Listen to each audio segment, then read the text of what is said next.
Now I'm sure this has happened to you. You find yourself scrolling endlessly on Pinterest and then you find like the perfect outfit, beautiful outfit that you never thought of before. And then what is it supposed to do but to make it? I fell in love with this image. The hat sold me. I need to have a matching hat that I could tie as a scarf that'll match my dress. This is the inspiration photo that we're going for today. We're going to use this pattern that I've had for a while in my stash, but I've never given it a try. It is Simplicity 9536. And what drew me to this was that I love that it's strapless. And then you can have a matching bolero. And do you see the pocket space? A whole lunch fit in here. I think this is a really pretty pattern. Use this pattern and then I'm going to make my own scarf hat. I'm not sure what to call that, but I think scarf hat is appropriate. Before we get started, please like and subscribe. It really does a lot for my channel and it is growing and I'm seeing a lot of new subscribers and likes and comments and it makes me really excited to keep creating. This is another big sewing project. I'm just excited to share it with you. So on to the fabric choice. Let's get started. This is our fabric. It is a navy blue cotton with red bamboo leaves. I thought it'd be a perfect end of summer, early fall look. I'm trying to dress for the seasons.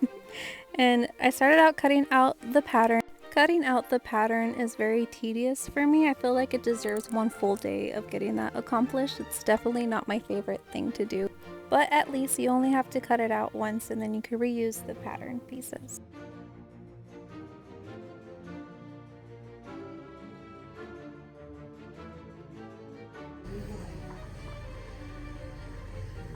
Keeper. The fabric called for 2 panels for the front and back to make an A-line skirt, so I combined 2 of the front pieces and then 2 of the back, and then I left the skirt alone and I started to work on the bodice. I'm doing something a little different. I cut out the bodice. I wanted to put in a lining, but I didn't want to use the front facing fabric because it's a little bit thicker, and so I just used a scrap fabric that I have and it's on the lighter side, so I wanted to add boning and stuff to the side so it so when I flip it inside out it won't add any extra weight to it. So I just loosely based the stitches together so I could try it on with a back zipper, and then once I get the fit right, take it apart so the front facing and the lining separately and then combine them afterwards. This is definitely not part of the instructions. To tell you the truth, I very rarely follow the instructions that it lists on the pattern. I feel that if it works for you, then that's your sewing method, that's what works, that's what gets you the end result. My motto, especially for this channel, that if it works, then keep doing it. I tried it on and as expected, it was too big on me. I would rather have it too big than too small because you could always work with it being too big. So I tried it on and I took account to where I would take it in. I put it on my dress form so it could be easier to take it in at the sides and at the center front since there was a seam down the front. So I just pinch and put pins to where I would take it in on both sides. This is the best method that I found to get the right fit, is to just keep trying it on and see where you need to make adjustments. I tried on my adjusted top and it fit a lot better. And I was having fun here. I was listening to that one Barbie hit song. You know which one. This was a personal choice. When I tried it on, I felt like it was a little too high on me, so I wanted the heart shape bodice to dip in a little deeper, so I shaved off a ½ an inch starting by the points and I took off a ½ an inch on both sides. I know I'm busty, so I always feel like heart shape or lower cut bodices look more flattering on me for my body type. I added the top trim and ruffled it down, sewed it, and then turned it inside out, and here is our bodice lining with added boning, and I gave it all a really good press. Moving on to the pocket, this is the side of the pocket to attach to the front facing of the pocket, so I pinned it down. I added a slight ruffle to the corner of the pocket for the trim to fit a little better, so I just ruffled it down so it was able to fit, and then I sewed them together and then I top stitched it.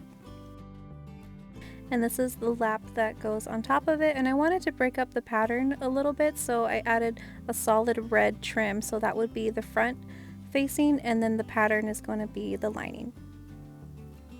This is the end result of the pocket. I stitched it together, and then I did a rolled hem and I hand stitched down the raw edges. Onto the skirt, I decided to do French seams for the sides of the skirt, and I love this method because it's such a clean finish, especially if you don't have a serger like me. It's super easy too. You combine the front facing of the skirt instead of it inside out.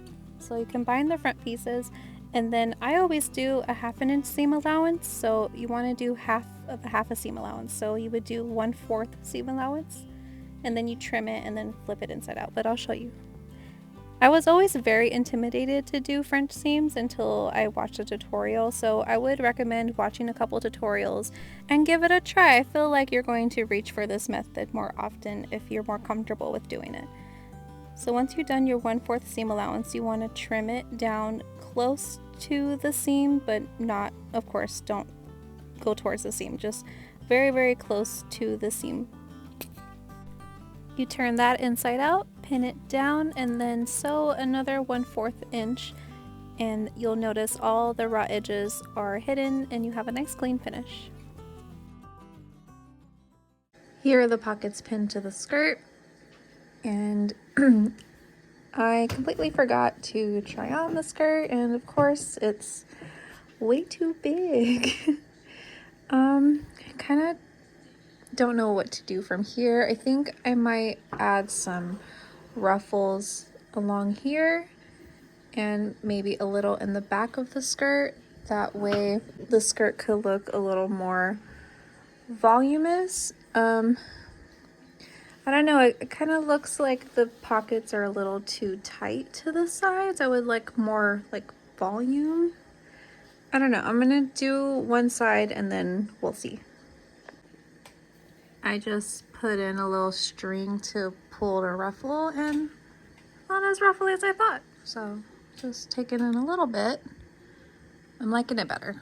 I base stitched down the ruffles so they wouldn't shift around, and I'm really glad I did that because attaching the skirt to the bodice was so much easier and it fit perfectly, adding a little bit of ruffle, slightly gathered, which is what I wanted. I wanted the skirt to be not as voluminous as a full circle skirt, but having a little gathering to an A-line skirt was just perfect.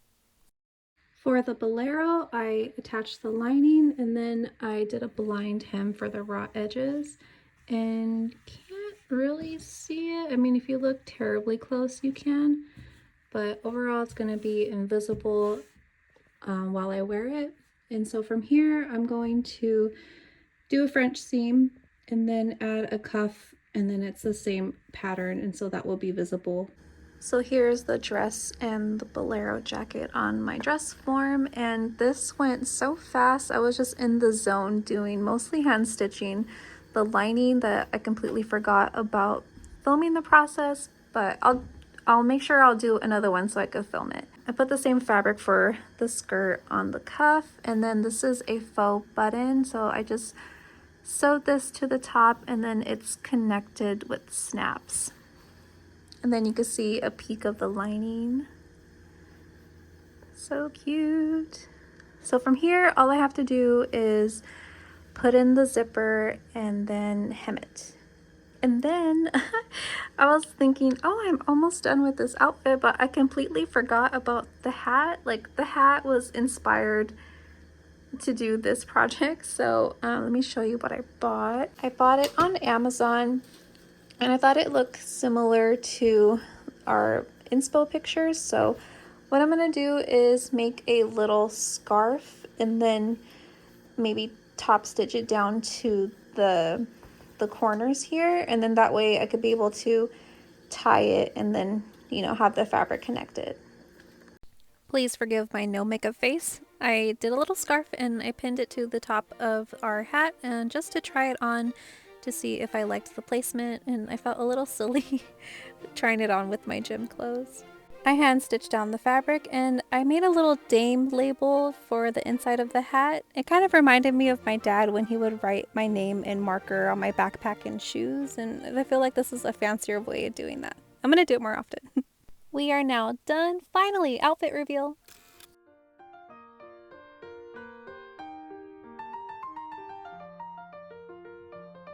I hope you like the end result. I love that there's 3 stages to this dress. I could wear it as a sundress when it's really hot outside and I want to show off my shoulders, or I could put on a bolero to be a little more covered, or throughout the nighttime and it gets chilly, I could throw on a bolero and have it still matching.